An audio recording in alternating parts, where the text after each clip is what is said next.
Hello, this is Ray with Get Real Ray, a place and space for life and business tips from this creative soul to hopefully inspire you on your journey, or at the very least, provide you with some laughs. So let's get real. Let's get real about the fact that you're not dead yet, and neither am I. Okay, so here we are. When at the time I'm recording this, we are coming towards the close. I might be attacked by dogs at any moment now. I won't be attacked by dogs, but oh my goodness. Some dogs are a little excited to be out right now.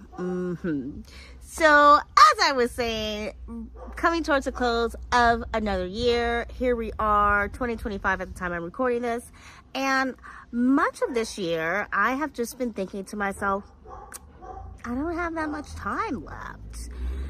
And I have to say, this thought has really been kind of prevalent on my mind for maybe the last 2 years or so, 2 or 3 years.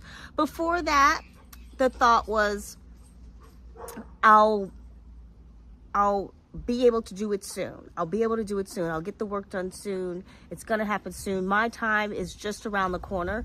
And before that, it was, I want things to happen and they're not happening the way I want them to happen, but that's okay because it's not my time yet. It's not my time yet. I've always known that I'm an old soul.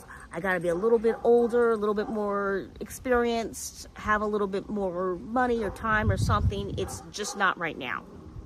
So we've gone from stop freaking out, now is not the time, to okay, any moment now, just around the corner, to oh my gosh, has my time passed? Like, am I going to be able to do the things that I say I want to do?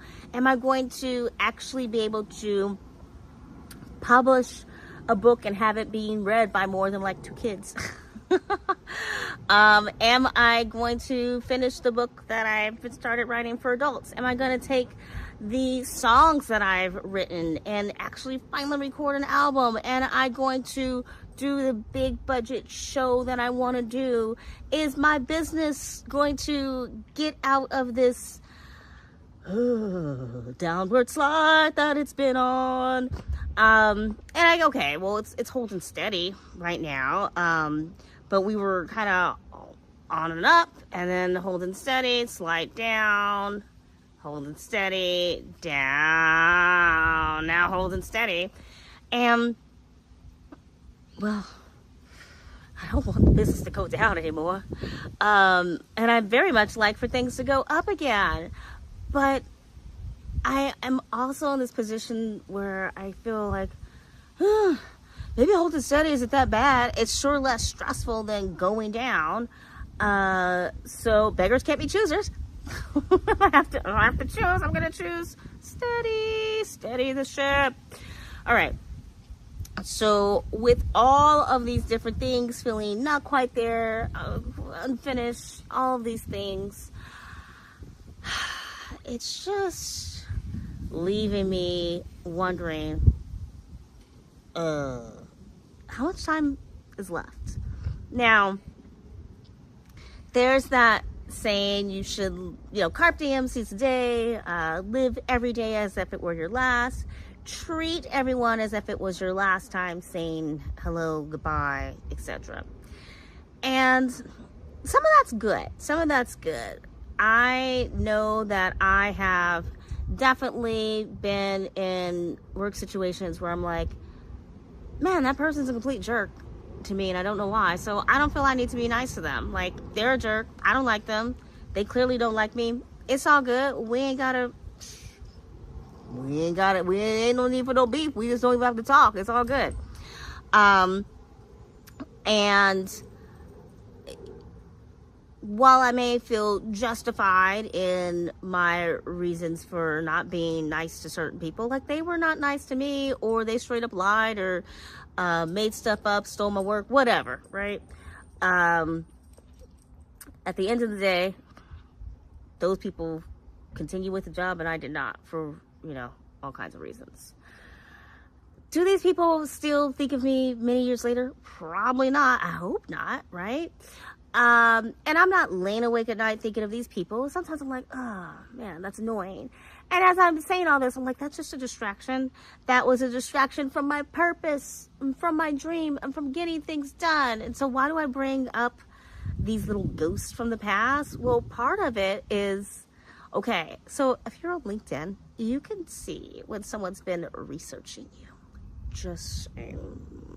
And sometimes I'm like, oh, that person looks me up? That's interesting. And so maybe they, like me, are wondering, oh, did she ever do the thing she was trying to do? Like, did she ever achieve the goal? Okay, or maybe they're just completely bored. I don't know. I have no idea.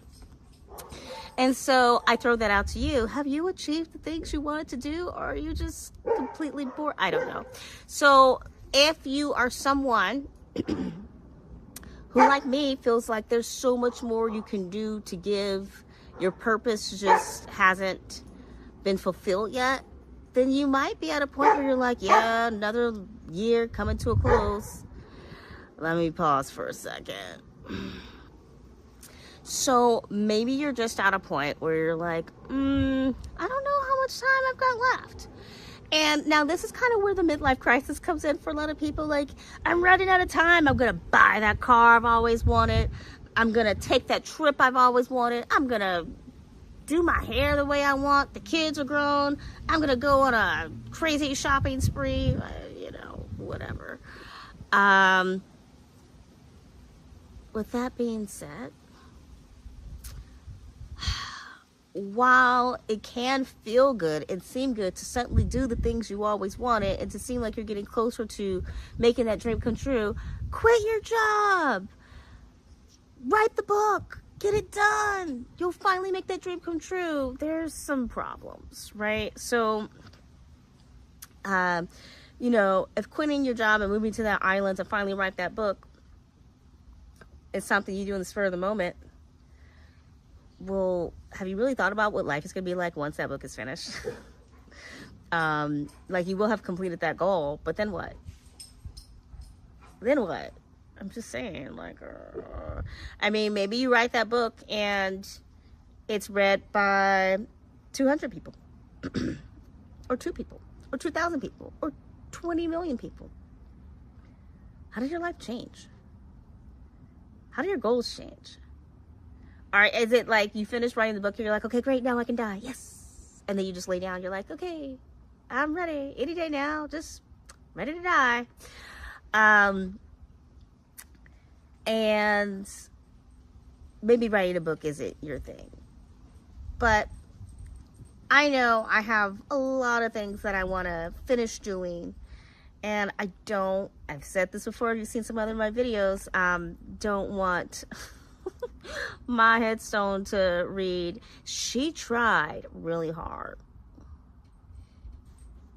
I guess that'll be better than she was broke as a joke always, but a nice gal. Like, I don't want that either. Okay, so don't want broke as a joke. Don't want she tried really hard. So maybe it reads, this human accomplished all the things that they set out to do and was a really nice person. I don't know. I guess that would be cool.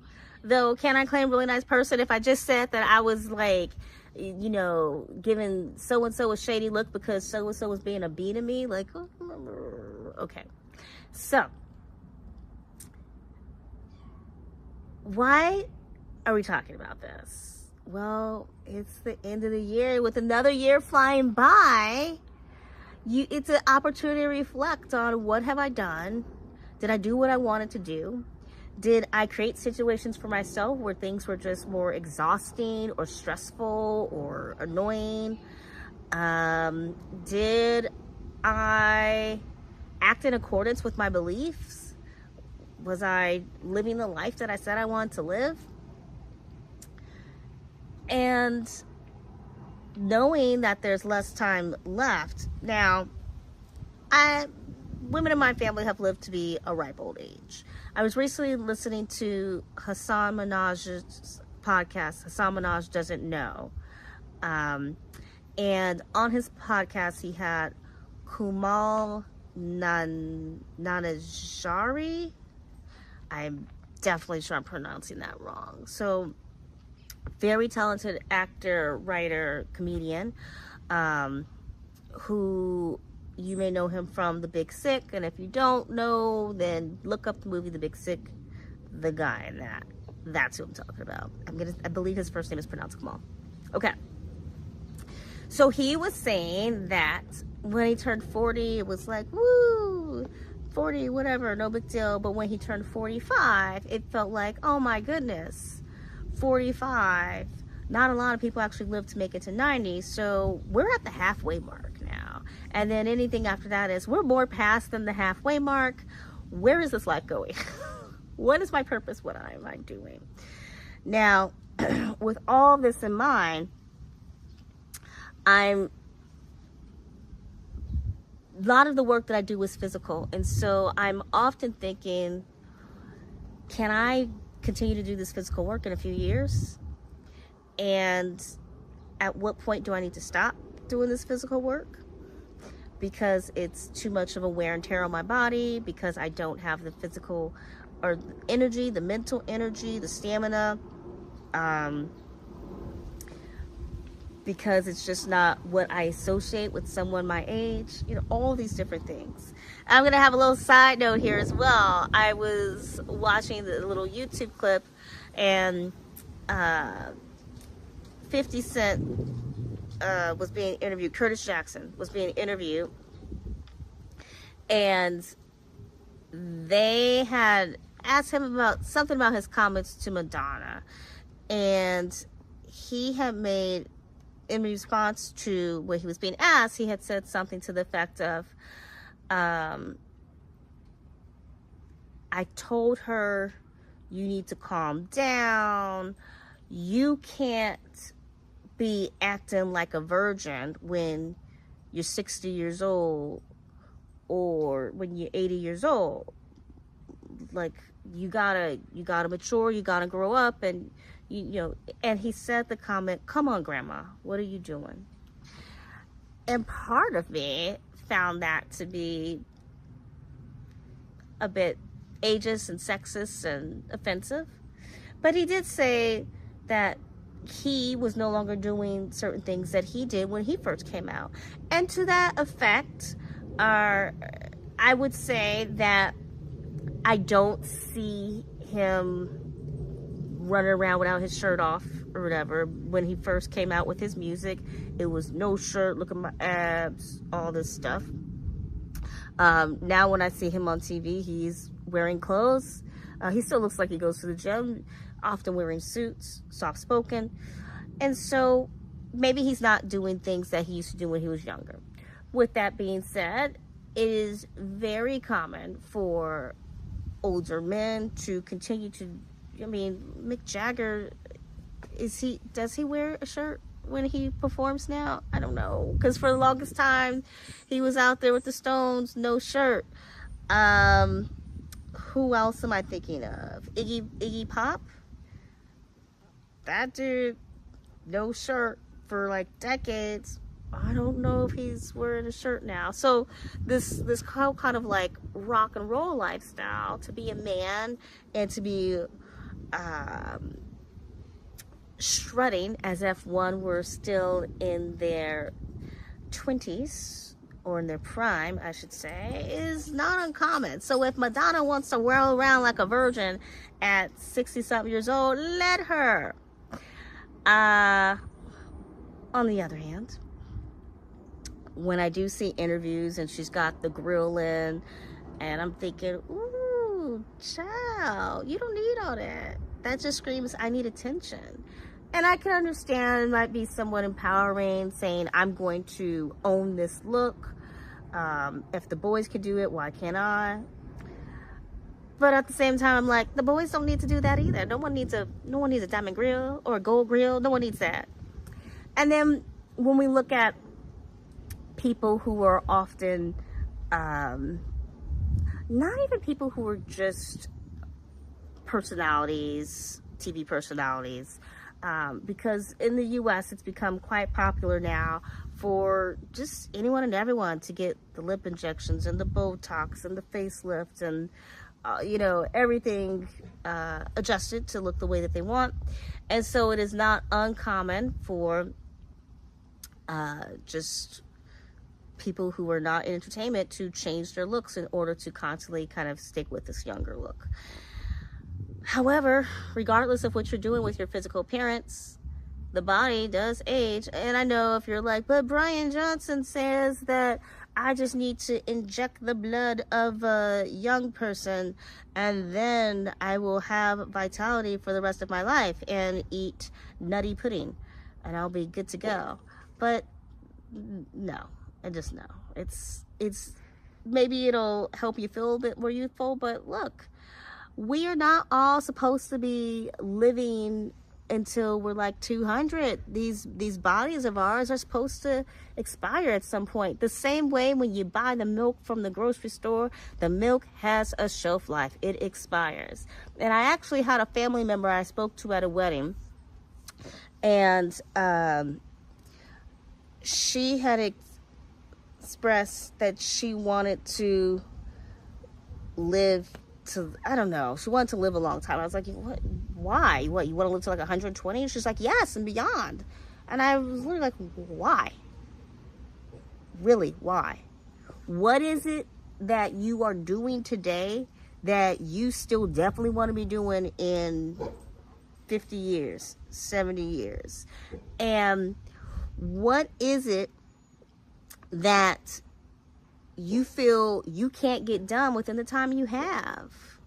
Like, if you feel like, okay, in my case, right, I probably got another 5 years left where I can continue to work physically and not risk serious injury.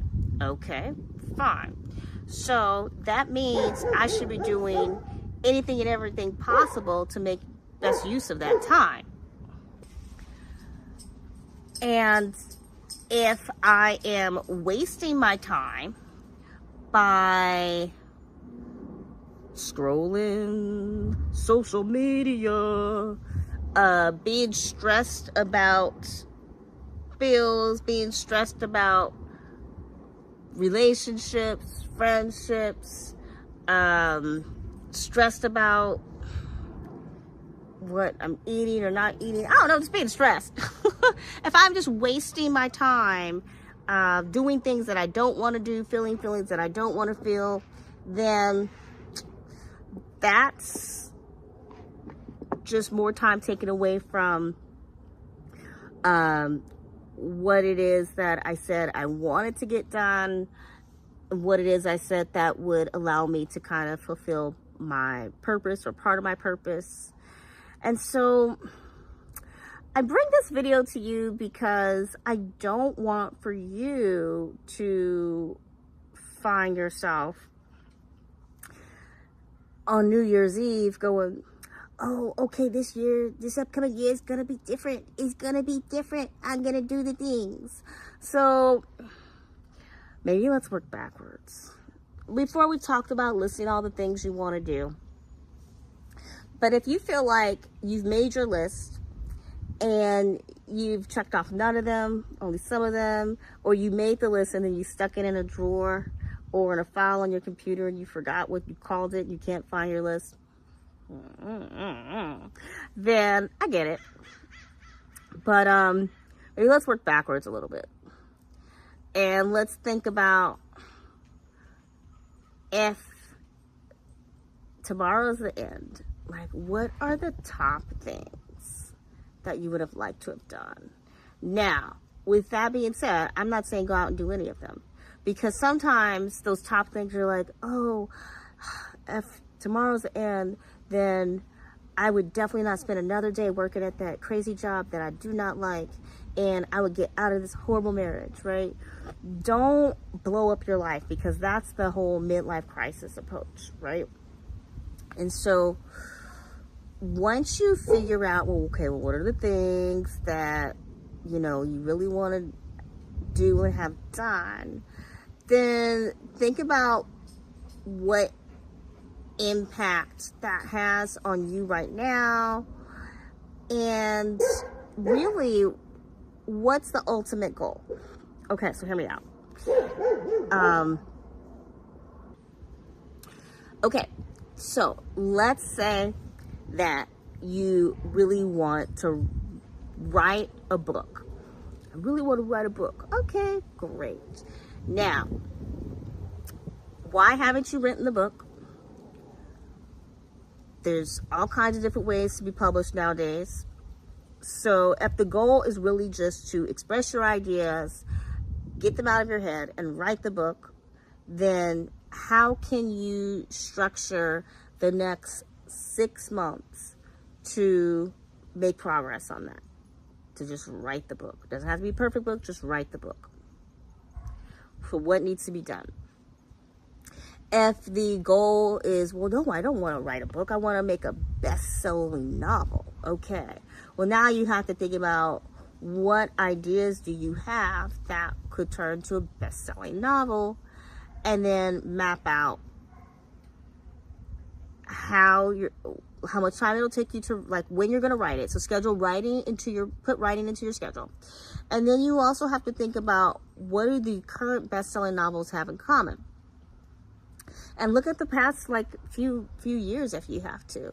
But you really need to figure out, okay, can I have a best-selling novel and publish independently, or do I need to get a publisher? If I need to get a publisher, then what do those guys want to see, need to see before listening to me? Because oftentimes they want to see, publishers want to see you have done some work before, and they get pitches all the time. So what makes your story unique? And why would audiences want to read your story? So it's not just, I gotta write this story, but it's why would people want to read this story if your goal is to have a best-selling novel? All right. So maybe your goal is to not die and have your last days being in an unhappy marriage. Okay. Now, you might feel like, okay, I'm gonna go get divorced right now. But before you run out and do that, figure out, well, why are you married in the first place? How long have you been married? Why are you married? Why are you unhappy with this marriage? If you're unhappy in your marriage because you feel alone, or your partner's not paying attention to you, or you think your partner's cheating or whatever, then those are things you need to address. And if it's just because, oh, I just don't love them anymore. Well, what made you love them in the first place? And are you interested in changing that relationship? Just because your marriage may not be good right now doesn't mean it can't be good again. And if it was good at one point, it could be good again. But you have to really think about why it's not good right now. And be honest with yourself. And be honest with the other person too. Maybe they're just not interested in continuing that relationship. Maybe you both just aren't sure. And so instead of jumping to, give me those divorce papers, maybe you just need to be separated for a while and go remember the things that you like about you and what you're looking for in a relationship. And ask that other person to also think about, what are they looking for in a relationship? And then you guys come back together and figure out, well, can you guys bring each other these things? You also need to, of course, consider whether or not you have children or other family members that are dependent upon you being in that relationship. If they are not dependent, I mean, clearly if you are in an abusive relationship, or your partner is having, affairs and whatnot, and you don't feel like you want to continue that relationship, it's never going to be what you feel you want and deserve in a relationship, then obviously, yeah, there's no need to prolong things. If you felt like, oh, yeah, we should have separated ages ago, or you've just been putting it off, then maybe you need to finally make that separation. But my point is that it's not something that's decided very suddenly, spur of the moment. Make a plan for yourself. So, okay, if I've decided that this relationship is not what I want anymore, and I know that I'm okay walking away and there's no going back, then what I would like to do is to financially set myself up so that in X number of months, we can move forward with the divorce process, the separation process, or whatever it is, right? But really think about what your identity will be, where you want to live, who you want to be, what you want from other people. What do you want from this person? This other person might be devastated that you're like bouncing. So this whole idea of there's only so much time left isn't just related to the things that we want to do in life, but is also very much related to who we want to be seen as, known as, and how we want to be treated. This idea of legacy, leaving your mark on the world, right? I mean, if you think about it, plants, they grow. I was going to say they're born, but I'm like, are they born? Does that make sense? But plants grow. And then they blossom, and then they die. And maybe they leave behind a nice root system or some leaves that'll fertilize the ground. But ultimately, over time, it can all really decay and just be forgotten. And so just know that the mark you leave on this world, it's going to be present for a period of time. For some of us, longer than others. I mean, if you helped find a cure for an aggressive cancer, your mark is going to be around for a very long time. If your mark, if you're someone who loaded up a grocery cart and you pretty much kept to yourself, you know, maybe you had kids, maybe you didn't have kids, I don't know, right? But you're just like, yeah, I'm just gonna load up some grocery carts. That's what I'm doing, and that's all I'm gonna do. And I'm gonna eat my Cheetos and watch my Desperate Housewives. That's all I want to do. That's what's gonna make me happy. That's cool. That's your life. Great, do you. And maybe your tombstone reads, this person was happy, and that's great too. But the remembrance of you is not quite going to be the same as the person who was remembered for finding that cure for the aggressive cancer. It's just not, and that's okay. It's not a bad thing. This isn't a race of, hey, I have to do the most in order to be remembered the most. Like, no. And also, who cares if people remember you longer than someone else? I mean, you're dead. So, really? How is this helping you to know that you were remembered longer than someone else? It really doesn't.